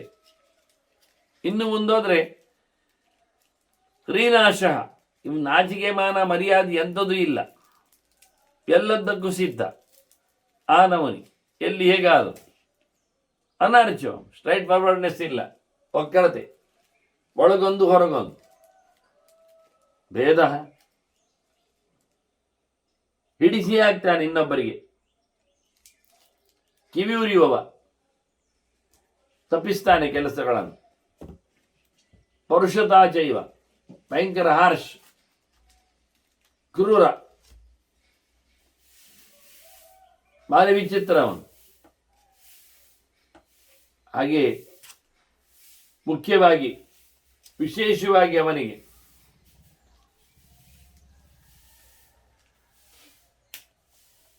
ಕಾಮಃ ಕ್ರೋಧಃ ಮದಸ್ತದ, ರಾಜಸದಲ್ಲಿ ವಿಶೇಷವಾಗಿರುವುದು ಬಯಕೆಗಳ ಗೂಡಾಗುವುದು, ನಡೆದೋಗದಿದ್ದಾಗ ಸಿಟ್ಟು ಬರುವುದು, ಅದರೊಟ್ಟಿಗೆ ಕೆಲಸ ಆಗಿಬಿಟ್ರೆ ಸೊಕ್ಕು ಬರ್ತದೆ, ತಲೆ ನೆಟ್ಟಿಗೆ ಆಗ್ತದೆ, ಯಾರಿಗೆ ಬಗ್ಗುವುದಿಲ್ಲ. ಅದರಿಂದ ದರ್ಪ ದಪ್ಪ ಅವನದ್ದು, ಜೋರಾಗಿ ಇನ್ನೊಬ್ಬರ ಮೇಲೆ ತನ್ನ ದೊಡ್ಡತನದ ದೌಲತ್ತಿನ ಪ್ರದರ್ಶನ ಮಾಡ್ತಾನೆ. ದ್ವೇಷ, ಎಲ್ಲರನ್ನೂ ವಿರೋಧಿಸ್ತಾನೆ. ಅತಿಮಾನಶ್ಚ, ಇವನಿಗೆ ಓವರ್ ಕಾನ್ಫಿಡೆನ್ಸ್ ಮುಂತಾದ್ದು, ತನ್ನ ಮೇಲೆ ತಾನಿಗೆ ಹೆಚ್ಚು ತಿಳ್ಕೊಂಡಿದ್ದಾನೆ. ಕಮ್ಮಿ ತಿಳ್ಕೊಂಡದಲ್ಲ, ಅಂಡರ್ ಎಸ್ಟಿಮೇಟ್ ಅಲ್ಲ, ಓವರ್. ಇಲ್ಲ ಸಲ್ಲದ್ದನ್ನೆಲ್ಲ ಆರೋಪ ಮಾಡಿಕೊಳ್ತಾನೆ. ಇದು ರಾಜಸರ ಲಕ್ಷಣ ಅಂತ. ಇನ್ನು ತಾಮಸಾನ ಅಂತ ಸಂಗಾತಾನ. ಇನ್ನು ತಾಮಸರಲ್ಲಿ ಯಾವ ಪ್ರಕಾರಗಳು ಇರ್ತವೆ? ಗುಣಲಕ್ಷಣಗಳು, ಚಿಹ್ನೆಗಳು ತಿಳಿಸುವುದಾದರೆ ತಾಮಸರು ಅಂತ ಹೇಳಿ. ಮೋಹ ಅಪ್ರಕಾಶ, ತಾಮಿಸ್ರ ಮಂದ ತಾಮಿಸ್ರ ಸಂಹಿತ. ಅವರಿಗೆ ತಾಮಿಸ್ರ ಅಂತ ಹೆಸರು ಇದ್ದುಂಟು. ತಾಮಿಸ್ರಕ್ಕೆ ಯಾವುದಕ್ಕೆ ಹೆಸರು ಕೊಡುವುದು? ಕೋಪಕ್ಕೆ ತಾಮಿಸ್ರ ಅಂತ ಹೆಸರು. ಭಯಂಕರ ಸಿಟ್ಟು, ಕಂಡದ್ದಕ್ಕೆ ನೋಡಿದ್ದಕ್ಕೆ ಹೋದದ್ದಕ್ಕೆ ಎಲ್ಲ ಸಿಟ್ಟು. ಸರಿಯಾಗದ, ಕೇಳಿಕೊಳ್ಳದ, ಜಾಗ ತಪ್ಪಿದ ಸಿಟ್ಟುಗಳದು. ಇದು ತಾಮಸರದ್ದು ಹೆಚ್ಚಿನ ಸಿಟ್ಟಿನ ಲಕ್ಷಣ. ಇದು ಕಮ್ಮಿ ಚೂರು ಇದ್ರೆಲ್ಲ ರಾಜಸರಲ್ಲಿ ಬರ್ತದೆ. ಹಾಗಾಗಿ ಭಾರಿ ಭಾರಿ. ಅದಕ್ಕೆ ಅಂಧ ತಾಮಿಸರಕ್ಕೆ ಮರಣ ಅಂತ ಹೆಸರು. ಮೃತಿ, ಮರಣ, ಸತ್ತಾಗಿರುವುದು ಹೆಣದಂತೆ. ಇದು ಅಂಧ ತಾಮಿಸ್ರ ಇದ್ದಾಗೆ, ಏನು ಕೆಲಸ ಮಾಡುವುದಿಲ್ಲ, ಅದಕ್ಕೆ ಹೆಸರು ಹಾಗೆ. ಮೋಹ, ಏನು ಮಾಡ್ತಾನಂತ ಗೊತ್ತಿಲ್ಲ. ಅದರೊಟ್ಟಿಗೆ ಅಪ್ರಕಾಶ, ಯಾವುದು ತೆರೆದುಕೊಂಡಿಲ್ಲ, ಎಲ್ಲ ಮಬ್ಬಾಗಿದೆ. ಭಕ್ಷಣಾದಿ ಅಭಿರೋಚನಂ, ತಾಮಸರ ಇನ್ನೊಂದು ಲಕ್ಷಣ ಹೇಳಿದ್ರೆ ತಿನ್ನುವುದೇ ಕಾಣುವುದು ಅವರಿಗೆ. ಬೆಳಿದ್ದೆದ್ದಾಗ ತಿನ್ನುವುದು, ರಾತ್ರಿ ಮಲಗಿದಾಗ ತಿನ್ನುವುದು, ಹೋದಲ್ಲಿ ತಿನ್ನುವುದು, ಬಂದಲ್ಲಿ ತಿನ್ನುವುದು, ಎಂತುಂಟು ನೋಡುವುದು ತಿನ್ನಲಿಕ್ಕೆ. ಯಾವ ದಿನದ್ದು ಆಗ್ತದೆ, ಯಾರು ಮಾಡಿದ್ದು ಆಗ್ತದೆ, ಎಂಥದ್ದು ಆಗ್ತದೆ. ಈ ನಮೂನೆ ಪ್ರಾಣಿಗಳು. ಇದು ತಾಮಸರ ಲಕ್ಷಣ. ಕೆಟ್ಟವರು ಹೇಗಿದ್ದಾರೆಂದು ತಿನ್ನುವುದರಲ್ಲೇ ತಾತ್ಪರ್ಯ. ಅದಕ್ಕೊಂದು ತಯಾರಿ, ಬಹು ಬಗೆಯಿಂದ ಮಾಡುವುದು. ಒಂದು ಬಗೆಯಲ್ಲ, ಒಂದು ರೀತಿಯಲ್ಲ. ಅಶುದ್ಧತೆಯ ಪರಾಕಾಷ್ಠೆಯಲ್ಲಿ ತಯಾರಿಕೆ. ಎಷ್ಟು ಚೆನ್ನಾಗಿ ಹೇಳಿದ್ದಾರೆ. ಭಕ್ಷಣಾದಿ ಅಭಿರೋಚನ ಯಾರಿಗೆ ಬೇಕು? ವಿಷಯ ಇಷ್ಟೆ. ದೇವರ ನೈವೇದ್ಯ ಎನ್ನುವುದರಲ್ಲಿ ಏನು ಸಮಸ್ಯೆ ಇಲ್ಲ. ಹಾಗೆ ದೇವರನ್ನೇ ಹೇಳುವುದಿಲ್ಲ, ನನಗೆ ಹಾಗೆ ಮಾಡಿ ಹಾಕು, ಹೀಗೆ ಮಾಡಿ ತಂದು ಕೊಡು, ಅಂಥದ್ದಿರಲಿ ಇಂಥದ್ದು ಬೇಕು ಹೇಳುವುದಿಲ್ಲ. ಹಾಗಾದರೆ ಯಾರಿಗಿದು? ಇನ್ನು ಅತಿಥಿಗಳಿಗೆ ಹೇಳಿ ಕೇಳಿ ಬರುವುದಿಲ್ಲ. ಆದ್ದರಿಂದ ಅತಿಥಿಗಳು ಅಂತ ಅರ್ಥ. ಯಾವಾಗ ಬರ್ತಾರೋ, ಎಂದು ಬರ್ತಾರೋ, ಹೇಗೋ ಬರ್ತಾರೆ. ಅವರಿಗೆ ಮಾಡಿದ್ರಲ್ಲೇ ಕೊಡ್ಲಿಕ್ಕೆ ಅಡುಗೆ, ಮಾಡಿದ್ದನ್ನು ಕೇಳುವುದಿಲ್ಲ ಅವರು. ಇನ್ನು ಮಾಡಿಕೊಡಿ ಅಂತೇನು ಹೇಳುವುದಿಲ್ಲ ಅವರು. ಮಾಡಿಕೊಡಿ ಹೇಳುವವರು ಅತಿಥಿಗಳಾಗುವುದಿಲ್ಲ, ಅಷ್ಟೊತ್ತು ಪುರುಸೋತಿ ಇರುವುದಿಲ್ಲ ಅವರಿಗೆ. ಅದು ಈ ಕಾಲದಲ್ಲಿ ಇಲ್ಲ ಅಂತವ್ರು. ಅದನ್ನು ಇವತ್ತೆಲ್ಲ ಅಭ್ಯಾಗತರೇ ಇರುವುದು. ನಾವು ಹೇಳ್ತೇವೆ, ಹೇಳಿದವರು ಬರ್ತಾರೆ ಹೇಳಿಕೆಯಲ್ಲಿ. ಹಾಗಾದರೆ ಬರುವವರು ಯಾರು ಅಂತ ಗಮನಿಸಿಕೊಂಡು ನಾವು ಮಾಡೋದೀಗ. ಅಲ್ಲೇ ತಪ್ಪಿದ್ದೇವೆ ನಾವು. ಬರುವವರಿಗೆ ಏನು ಕಮ್ಮಿ ಇಲ್ಲ, ಅವರಿಗೆ ಇಲ್ಲಿಯೇ ಬಂದು ತಿನ್ನಬೇಕು ಅಂತ ಏನೂ ಅಲ್ಲ. ಈ ಹಿಂದೆಯೂ ಎಷ್ಟೋ ತಿಂದಿದ್ದಾರೆ, ಮುಂದೆಯೂ ತಿಂತಾರೆ. ಹಾಗಾಗಿ ನಾವು ಅಭ್ಯಾಗತರನ್ನು ನೋಡಿಕೊಂಡು ನಮ್ಮ ತಯಾರಿ ಎನ್ನುವುದು ಅದು ದೊಡ್ಡ ಮಟ್ಟಿನಲ್ಲಿರಬೇಕು ಅಂತ ನಾನು ಹೇಳುವುದಿಲ್ಲ. ಮತ್ತು ಅಭ್ಯಾಗತರೇನು ವರ್ಷದ 365 ದಿವಸ ಹಾಗೆಯೇ ತಿನ್ನುವುದಿಲ್ಲ, ಅವರು ಸಿಂಪಲ್ ಆಗಿ ಇರ್ತಾರೆ. ಹಾಗಾಗಿ ಅಲ್ಲ, ನಾವು ಬಂದ ಹೇಳಲಿಕ್ಕೆ ದಿವಸ ಅವರು ನಮಗಿವತ್ತು ಪ್ರಧಾನ ವಿಷಯಗಳು, ಅತಿಥಿಗಳು, ಇಲ್ಲಿನ ಕಾರ್ಯಕ್ರಮಕ್ಕೆ ದೊಡ್ಡ ಜನ ಅವರು ಅಂತ ಹೇಳಿದರೆ ಏನಾದರೂ ಒಂದು ವಿಶೇಷ ಅಂಶ ಮಾಡಿದರೆ ಸಾಕಾಗತ್ತೆ. ಅದಕ್ಕೋಸ್ಕರ ಕಂಡಾಬಟ್ಟೆ ಹಾಳು ಮಾಡುವಂಥದ್ದು, ಧರ್ಮವನ್ನು ಕೊಲೆ ಮಾಡುವಂಥದ್ದೆಲ್ಲ ಮಾಡಬಾರ್ದು. ಕೃಷ್ಣದಕ್ಕೋಸ್ಕರ ಆಹಾರದ ಪದ್ಧತಿ ಹೇಳುವಲ್ಲಿ ಯಾತಯಾಮಂಗತರ ಸಂಪೂತಿ ಪರಿಶಿತಂಚೇತಿ ಎಲ್ಲ ಹೇಳಿಕೊಂಡು ಕೆಟ್ಟ ಕಥೆ ಯಾವುದು, ತಾಮಸರ ಪ್ರಿಯ ಆಹಾರ ಯಾವುದು ಬೇಡ ಬಿಟ್ಟು ಹೇಳಿದ್ದಾನೆ. ಹಾಗಾಗಿ ಹಿಂದಿನ ಮುಂದಿನ ರಾಜಿನ ದಿನದ ತಯಾರಿಸಿದ ಸೊತ್ತುಗಳನ್ನೆಲ್ಲ ತಿನ್ನುವುದನ್ನು, ದೇವರಿಗೆ ಸಮರ್ಪಿಸುವುದನ್ನು ಕೃಷ್ಣ ಒಪ್ಪುವುದಿಲ್ಲ. ಇವತ್ತಿನ ಈಗಿನ ಫ್ರೆಶ್ ವಸ್ತುಗಳ ಸಂಯೋಜನೆ ಸಾಕು ಊಟಕ್ಕೆ ಅಂತಾನೆ. ಆದ್ರಿಂದ ಉಪ್ಪಿನಕಾಯಿಯನ್ನು ಸುತರಾಂ ನಿಷೇಧಿಸ್ತಾನವ. ಎಷ್ಟೋ ಸಮಯದ ಹಿಂದಿನ ವಸ್ತು ಅಂತ. ಹಪ್ಪಳ ಸಂಡಿಕೆಯನ್ನು ಮಾತಾಡಿಸುವುದೇ ಇಲ್ಲವ.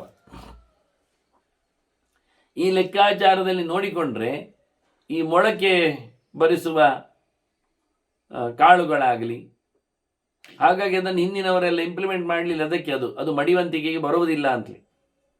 ಯಾಕೆ ಅದು ನಿನ್ನೆಯ ನೀರು, ಮೊನ್ನೆಯ ನೀರಲ್ಲಿ ನೆನೆಸಬೇಕು. ಆದ್ದರಿಂದ ಹಿಂದಿನ ದಿನದ ನೀರಿನಲ್ಲಿ ನೆನೆಸಿಟ್ಟು ಅದು ಗೋಧಿಯನ್ನು ಕಡಿದು ಹಲ್ವ ಮಾಡುವುದಾಗಲಿ, ಉದ್ದಿನ ವಡೆ ಅಥವಾ ಕಡುಬು, ದೋಸೆ ಇವನ್ನೆಲ್ಲ ಆಗಲಿ ಹಿಂದಿನವರು ಮಡಿವಂತಿಕೆಯಲ್ಲಿ ಒಪ್ಪಲಿಲ್ಲ ಎನ್ನುವುದು ಸತ್ಯ. ಅದರಲ್ಲೇ ಅವರಿಗೆಲ್ಲ ಕಡುಬು ಆಗಲಿ, ಇಡ್ಲಿ ಆಗಲಿ, ದೋಸೆ ಆಗಲಿ ಹಬ್ಬಕ್ಕೆ ವರ್ಷಕ್ಕೆಲ್ಲ ಒಮ್ಮೆ. ಉದ್ದೇನು ಇರಲಿಲ್ಲ ಅಲ್ಲ, ಗದ್ದೆ ತುಂಬ ಉದ್ದಿ ಇರ್ತಿತ್ತು, ಅಕ್ಕಿ ಹಾಗೆ, ಆದರೆ ಮಾಡ್ತಿರ್ಲಿಲ್ಲ. ದಿನ ಮಾಡುವಾಗಿಲ್ಲ. ಅದು ಮಡಿಗೆ ಬರುವುದಿಲ್ಲ ಅಂತ, ಅದು ತಾಮಸ ಅಂತ. ಮಾಷವೇ ತಾಮಸ, ಮಾಂಸದ ಹಾಗೆ. ಅದು ಉದ್ವೇ ಸರಿ ಇಲ್ಲ. ಸೊತ್ತಿನ ಪ್ರಕಾರದಲ್ಲಿ ಅಲ್ಲ, ಅದನ್ನು ಮಾಡುವ ವಿಧಾನದಲ್ಲಿ ಒಂದು ತಪ್ಪೆ. ಹಿಂದಿನ ದಿವಸ ಕಳೆದಿಟ್ಟು ಅದನ್ನು ಹುಳಿ ಬರಿಸಿ, ಅದನ್ನು ಹೇಳಿದ ಕಟ್ಟೊಮಲ್ಲ ಲವಣಾತ್ಯುಷ್ಣ ತೀಷ್ಣ ವೃಕ್ಷ ವಿದಾಹಿನ ಅಂತ ಹುಳಿ ಬರಿಸಿದ್ದನ್ನು ತಿನ್ನುವುದು ಸಮ ಇಲ್ಲ ಅಂದಿದ್ದಾನವ. ಅದರಿಂದ ಭಕ್ಷಣಾದ್ಯ ವಿರೋಚನವೆನ್ನುವಲ್ಲಿ ತಾಮಸರಿಗೇನೆ ತಿನ್ನುವ ಗಿರ ಚಟ ಅಂತಾನೆ. ನೋಡಿ, ಈ ಶಬ್ದಗಳು ಹಿಂದೆ ಬರಲಿಲ್ಲ. ರಾಜಸರಲ್ಲಿ ತಾಮಸರಲ್ಲಿ ಈ ಶಬ್ದ ಬರಲಿಲ್ಲ. ತಿನ್ನುವ ಗಿರ ಎನ್ನುವುದು ತಾಮಸರ ಲಕ್ಷಣ. ಎಂತಾದರೂ ತಿಂತಾ ಇರಬೇಕು, ತಿನ್ನುವುದೆಡೆಗೆ ಗಮನ, ತಯಾರಿಕೆಯಲ್ಲೇ ಅವರದ್ದು ಸಮಯ ಸಾಯುವುದು, ಅದನ್ನು ವೈಭವೀಕರಿಸುವುದು. ಕೆಲವು ತಿನ್ನುವ ವಸ್ತುಗಳು, ತಿನಿಸುಗಳು ಹೇಗೆ ಬರ್ತಾವೆ, ಬೇಕರಿ ಫುಡ್ಸ್ಗಳು ಅಂತ, ಅದರ ಪ್ಯಾಕೇಜಿಂಗ್ ನೋಡಿದರೆ ಆ ಡಬ್ಬಿಯೆಲ್ಲ ಸಾವಿರಗಟ್ಟಲೆ ರೂಪಾಯಿ ಡಬ್ಬಿ ಖರ್ಚು. ಒಳಗಿರುವುದು ತಿನ್ನಲಿಕ್ಕೆ ಒಂದು ದೊಡ್ಡ ಸಂಗತಿಯೇ ಅಲ್ಲ. ವೈಭವ ಕಟ್ಟಿಕೊಡುವುದರಲ್ಲಿ ಪ್ಯಾಕೇಜಲ್ಲೇ ವೈಭವ. ಅದನ್ನು ನೋಡಿ ಗಿಫ್ಟ್ ದೊಡ್ಡ ಸಂಗತಿಯಿಂದ. ಒಳಗಿರುವುದು ಕೊಳೆತ ಎರಡು, ಹೇಳಬಾರ್ದು ನಾನು, ಮೊಟ್ಟೆ ಹಾಕಿದ ಸೊತ್ತುಗಳು. ಯಾರು ಹೇಳ್ತಾರೆ ಮೊಟ್ಟೆ ಹಾಕದೆ ಎಂದದು ಎಗ್ಲೆಸ್ ಅಂತ ಹೇಳಿಕೊಂಡು, ಎಗ್ಲೆಸ್ ಎನ್ನತಕ್ಕ ಕೇಕ್ ಇಲ್ಲಂತೆ, ಮತ್ತೆ ಲೆಸ್ ಎಗ್ ಕೇಕ್ ಉಂಟಂತೆ. ಎಂತ ಹೇಳು ಇದಕ್ಕೆ? ಎಲ್ಲರದ್ದು ಅದೇ ಆಗಬೇಕು ಕಾರ್ಯಕ್ರಮಕ್ಕೆ. ಆದ್ರಿಂದ ದೇವರಿಗೆ ಎಂದೂ ನಾವು ವೈಭವಕ್ಕಾಗಿ ಕೇಳುವಂತಿಲ್ಲ, ಹೇಳುವಂತಿಲ್ಲ. ಕೃಷ್ಣ ಹೇಳಿದ್ದಲ್ಲ, ಪತ್ರಂ ಪುಷ್ಪಂ ಬಲಂ ತೋಯಂ ಯೋಮಿ ಭಕ್ತಿಯ ಪ್ರಯಚ್ಛತಿ ಅಂದ. ಇಲ್ಲಿ ಎಲ್ಲಿಯೂ ಸಹ ಕೃಷ್ಣ ತಯಾರಿಸಿದ್ದನ್ನು ಹೇಳಲಿಕ್ಕೆ ಹೋಗಲಿಲ್ಲ.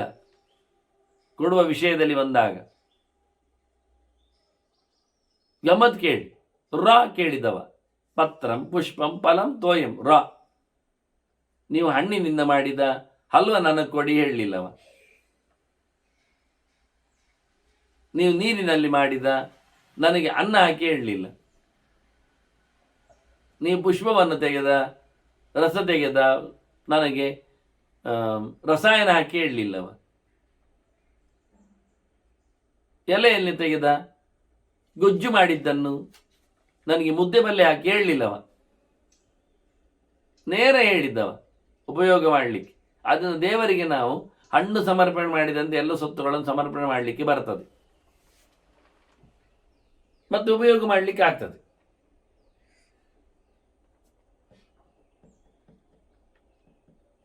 ಬಹಳ ಸುಂದರವಾಗಿ ತಯಾರಿಸುವ ವಿಧಾನ ಹೇಳಿದ್ದಾನೆ. ಆದ್ರಿಂದ ಇವತ್ತಂತೂ ಬಹಳ ಮುಂದುವರಿದಿದ್ದೇವೆ. ನಾವು ತಿನ್ನುವ ಸೊತ್ತುಗಳಿಗೋಸ್ಕರ ನಾವು ಅರಿಯುವ, ಕುಟ್ಟುವ ಕೆಲಸಗಳಿಗಾಗಿ ಮಿಕ್ಸಿ, ಗ್ರೈಂಡರ್ ಇದನ್ನೆಲ್ಲ ತೆಗಿತೇವೆ. ಇದೆಲ್ಲ ಕರೆಂಟಿನದ್ದೇ, ನಮಗೊತ್ತುಂಟು. ಇದು ಎಲ್ಲ ಕಡೆಯ ಸಂಪರ್ಕವನ್ನು ಪಡೆದಿದೆ ವೈರ್ ಮೂಲಕ. ಸುಮಾರಾಗಿ ದೇವಸ್ಥಾನಗಳಲ್ಲಿ ಶುದ್ಧತೆಯನ್ನು ಕಾಪಾಡುವಲ್ಲಿ ಅವರು ಎಲೆಕ್ಟ್ರಿಕ್ ಸ್ವಿಚ್ಗಳನ್ನೆಲ್ಲ ಮುಟ್ಟುವುದಿಲ್ಲ. ಅದರ ಎಲ್ಲೆಡೆ ಸಂಪಾದನೆ ಆಗಿರತಕ್ಕಂಥ ಸಂಪರ್ಕವನ್ನು ಸಾಧಿಸಿದ ವೈರ್ಗಳು ಇರಲಿಕ್ಕೆ ಹೋಗಿ ಅವರು ಎಂದೂ ಸಹ ಅದನ್ನು ತಮ್ಮ ಶುದ್ಧತೆಯಲ್ಲಿ, ಮಡಿವಂತಿಕೆಯಲ್ಲಿ ಅದನ್ನು ಸ್ಪರ್ಶ ಮಾಡುವುದೇ ಇಲ್ಲ. ಈಗೇನಾಗಿದೆ ದೇವರಿಗೆ ಅಂದರೆ, ಎಲ್ಲೆಡೆಯೂ ಸಹ ಮಿಕ್ಸಿಯ, ಗ್ರೈಂಡರ್ನ ಹಾವಳಿಯಿಂದಾಗಿ ಅದನ್ನು ಹಿಂದಿನ ದಿವಸ ಕಡಿಲಿಕ್ಕೆ ಹೋಗಿ ಹಿಂದಿನ ದಿವಸ ಅವನು ಎಲ್ಲಿಂದ ಬಂದು ಕಡಿದಿದ್ದಾನೋ, ನೀರು ಹಾಕಿದ್ದಾನೋ, ಆ ನೀರು ಸಹ ಮತ್ತೆ ಮೆಷಿನಲ್ಲೇ ಬರುವಂಥದ್ದು, ಪೈಪಲ್ಲೇ, ಅದು ಟಾಂಕಿಯಲ್ಲೇ ಬರುವಂಥದ್ದು. ಆ ಟಾಂಕಿಯಲ್ಲಿ ಸತ್ತ ಹುಳುಗಳು ಇರ್ತವೆ. ಆ ನಳ್ಳಿಯಲ್ಲಿ ಯಾರೋ ಮುಟ್ಟಿದ್ದೆಲ್ಲ ನಳ್ಳಿಯ ನೀರುಗಳು. ಕೆಲಸದವರು, ಪಾತ್ರೆ ತೊಳೆಯುವವರು, ಅತ್ತಿತ್ತ ಕಾಲು ತೊಳಿಲಿಕ್ಕೆ ಬಂದವರು, ಬಾಯಿ ಮುಕ್ಕಳಿಸುವವರು, ಪುಕಳಿ ತೊಳಿಲಿಕ್ಕೆ ನಿಂತವರು ಎಲ್ಲರೂ ಇದ್ದಾರೆ ಆ ನಳ್ಳಿಯನ್ನು ಮುಟ್ಟಿದವರಲ್ಲಿ. ಅದರಿಂದ ಆ ನೀರು ಎಂದೂ ಸಹ ಶುದ್ಧವಲ್ಲ. ಅದರೊಳಗೆ ಸ್ಟಾಕ್ ಇರ್ತದೆ, ನೀರಿನ ಪಸೆ ಇರ್ತದೆ, ಹಳೆ ನೀರಿನ ಸಂಪರ್ಕ ಇರ್ತದೆ. ಆದ್ದರಿಂದ ಒಂದೊಮ್ಮೆ ದೇವರಿಗೆ ನೀವು ನೈವೇದ್ಯ ಮಾಡಲಿಕ್ಕಿದ್ದರೆ ಆಗ ಆವತ್ತಿನ ಹೊತ್ತಿನಲ್ಲಿ ಬಾವಿಯಿಂದ ನೀರನ್ನು ಸೇದಿ ತಂದು, ಇಲ್ಲ ನದಿಯಲ್ಲಿ ಇಳಿದು, ಕೊಳದಲ್ಲಿ ಇಳಿದು ಶುದ್ಧವಾಗಿ ನೀರನ್ನು ತಂದು ನಡೆಸಿಕೊಡಬೇಕು. ಇಂಥ ಯೋಗ್ಯತೆ, ಇಂಥ ಚಮತ್ಕಾರ ನಮ್ಮ ಕೈಲಿದ್ದರೂ ನಾವು ವೈಭವ ಮಾಡಲಿಕ್ಕೆ, ಮತ್ತು ಸೇವೆಯವರಿಗೆ, ಹತ್ತಿರದವರಿಗೆ, ಪರಿಚಾರಕರಿಗೆ, ಮನೆ ಮಂದಿಗೆ, ಭೃತ್ಯವರ್ಗ ಕೇಳಿಕೊಂಡು ವೈಭವದಲ್ಲಿ ಸಾವಿರಗಟ್ಟಲೆ ಜನರಿಗೆ ಈ ರೀತಿಯಾಗಿ ಮಾಡಿ ಹಾಕಿ ಹಾಳಾಗುವುದು ಬೇಡ.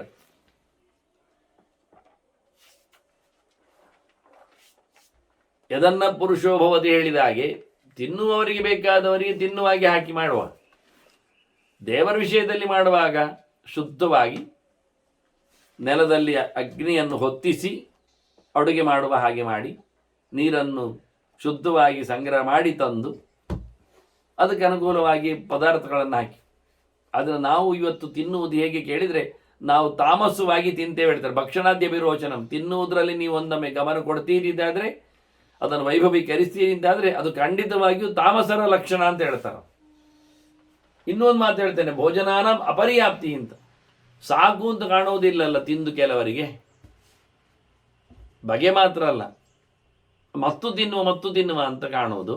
ದೈತ್ಯನಾಗಿರ್ತಾನೆ, ಬೆಳೆದು ನೋಡಲಿಕ್ಕೆ 100 kg ಇರ್ತಾನೆ, ವಿಚಿತ್ರ ಅಂತ. ಇದು ತಾಮಸರ ಲಕ್ಷಣ.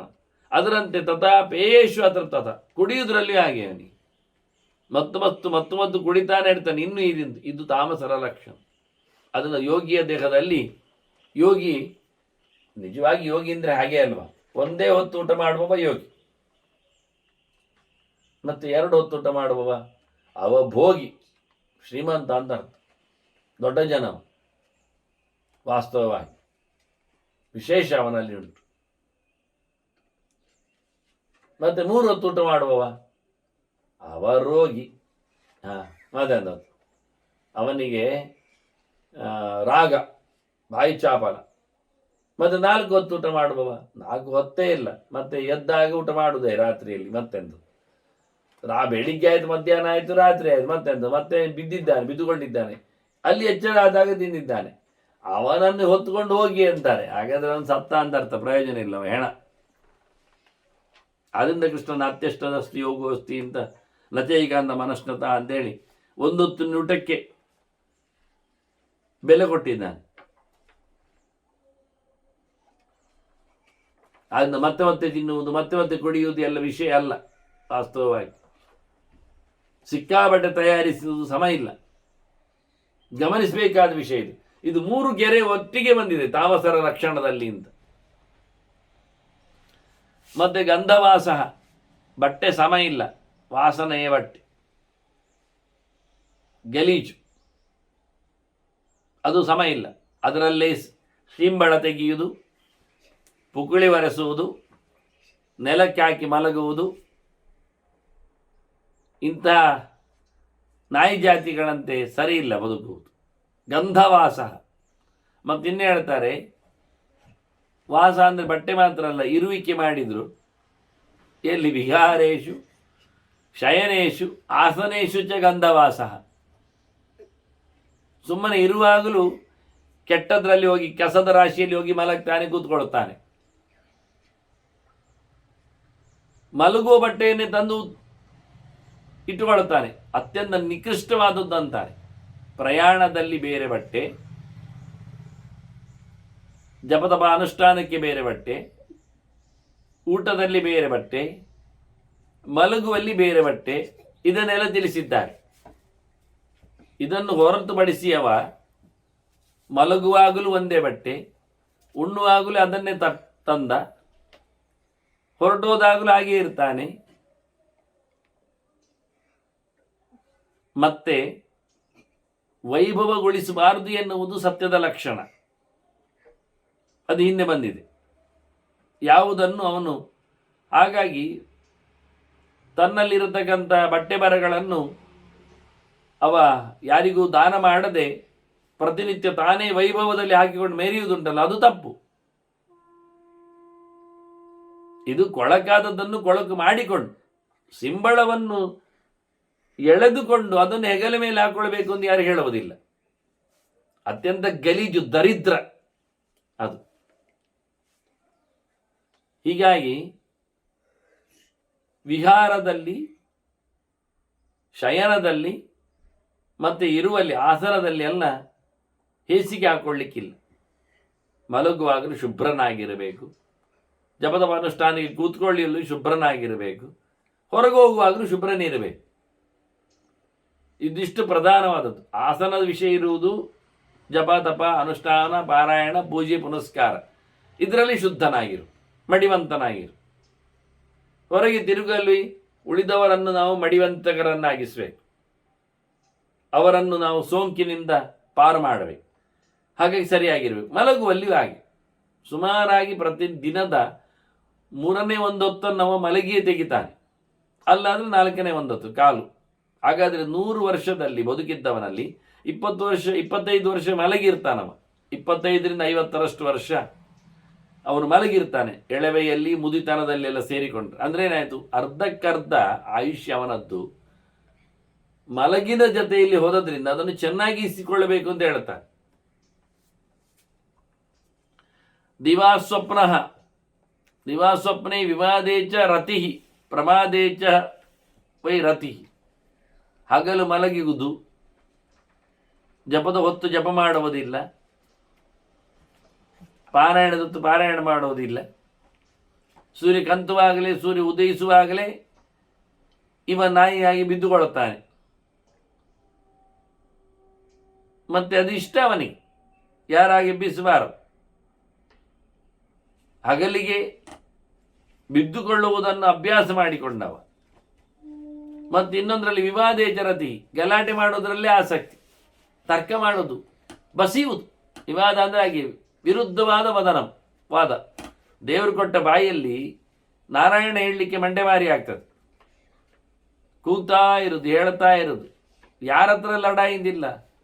ಮನೆ ಮಂದಿಯಲ್ಲಿ ಎಲ್ಲ ಮಾತುಕತೆ, ಹೋದಲ್ಲೆಲ್ಲ ವಿರೋಧ.